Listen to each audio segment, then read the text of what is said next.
Hi everyone, today we're going to talk about business entities. If you want to start a company, it's important to choose the right type of entity based on your organization's needs and goals. Your choice has permanent consequences for tax classification, personal liability, rules, and regulations. In this video, we will talk about C corporations, S corporations, LLCs, nonprofits, sole proprietorships, and partnerships. A C corporation, also known as a C Corp, is a type of business entity that is formed and regulated on the state level. It is created by filing articles of incorporation with the state. It is the most formal type of company. The policies and cost of creating a C Corp vary from state to state, so make sure you check up on that. A C Corp must issue shares of stock, and ownership of these shares determines who are owners of the company, also called shareholders. The ownership of a C Corp can be fluid and easily transferred depending on who holds stock at any particular moment in time. Stocks in a C Corp can be bought and sold on a public stock market if the corporation is publicly traded. A C corporation has limited liability, so shareholders of a C Corp are not generally liable for business debts and other liabilities unless personally guaranteed by a shareholder. A C Corp must hold an annual general meeting and have a board of directors. They are also required to meet numerous rules and regulations depending on the state. A C Corp can raise more money easily by issuing more shares of stock. A C Corp is required to file a corporate income tax return and pay taxes on any profits. When these taxes are paid to shareholders as dividends, they will also be subject to tax on the shareholders' tax returns. This is known as the double tax or double taxation. All C corporations pay a flat 21% on their net income because of the recent Tax Cuts and Jobs Act of 2017. S corporations are business entities that were created by Congress in 1958. It was created to encourage small business formation while eliminating the double tax that C corps had to pay. S corps are formed and regulated on a state level as well. Ownership of an S corp is determined by who owns the stock of the company, and they're called shareholders. The IRS has placed some restrictions on who can actually be a shareholder. The ownership of an S corp can be fluid and transferred depending on who holds stock, and S corps are limited to only having 100 shareholders. An S corp has limited liability, so shareholders are not generally liable for business debts and other liabilities unless they're personally guaranteed by a shareholder. The liability of shareholders is limited only to the value of their investment. An S corporation must issue stock, must hold an annual general meeting, and is required to have a board of directors. An S corp can raise money by issuing more stock with certain restrictions. Running an S corp is simpler and easier than running a C corp, but a little more complicated than running an LLC. Unlike a traditional C corp, the S corp does not pay any federal income tax. The net profit or loss generated by an S corp will flow through to the personal income tax returns of their shareholders. An S corp will have to pay certain types of taxes like property taxes, sales and use tax, payroll taxes on salaries and wages paid to employees, including the salaries and wages of shareholders who work for the S corporation. The IRS says that shareholders of an S corporation who work for that S corporation must take a reasonable salary or wage. The LLC, or limited liability company, is one of the most popular types of business entities today.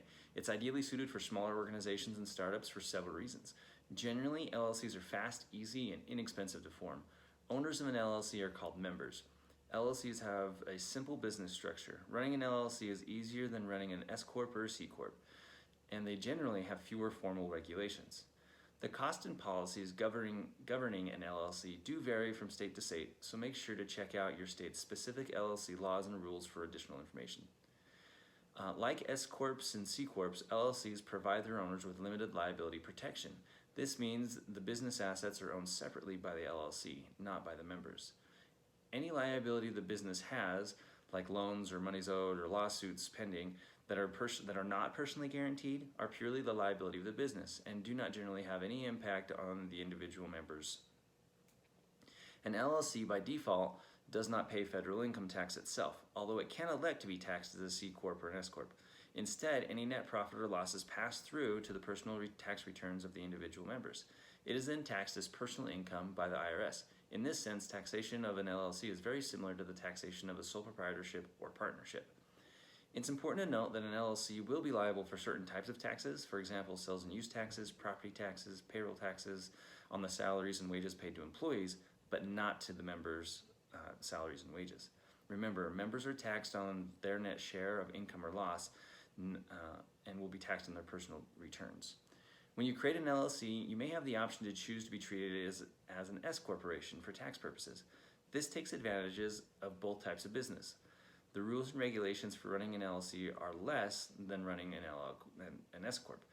There may also be tax advantages, specifically around owners and members taking money out of the business. For example, you can choose to pay per share distribution, which is not subject to self-employment taxes, although it still be subject to personal income tax.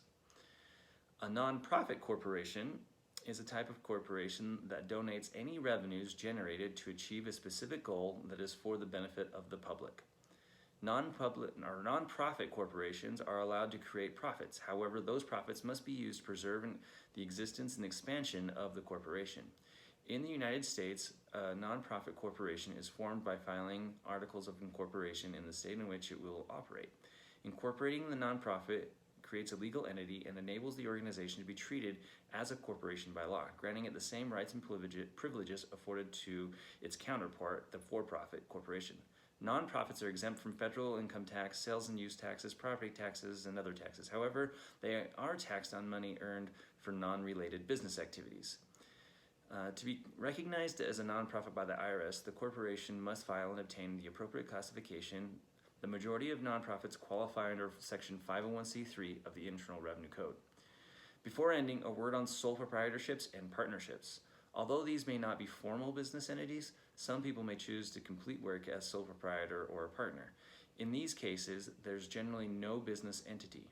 The business and the proprietor or partner are effectively one and the same. This means all income, expenses, and other financial matters will be reported on an individual's personal tax return, and they'd pay taxes accordingly. That also means that there's no limited liability protection. The individual or partners are personally liable for the business debts. We always recommend setting up a formal business entity. It keeps everything neater, removes personal liability for your business, and may have several tax advantages. Thank you. If you want to learn anything else more, please contact us here or visit us at our website at coppercoinfinancial.com. Thanks and have a great day.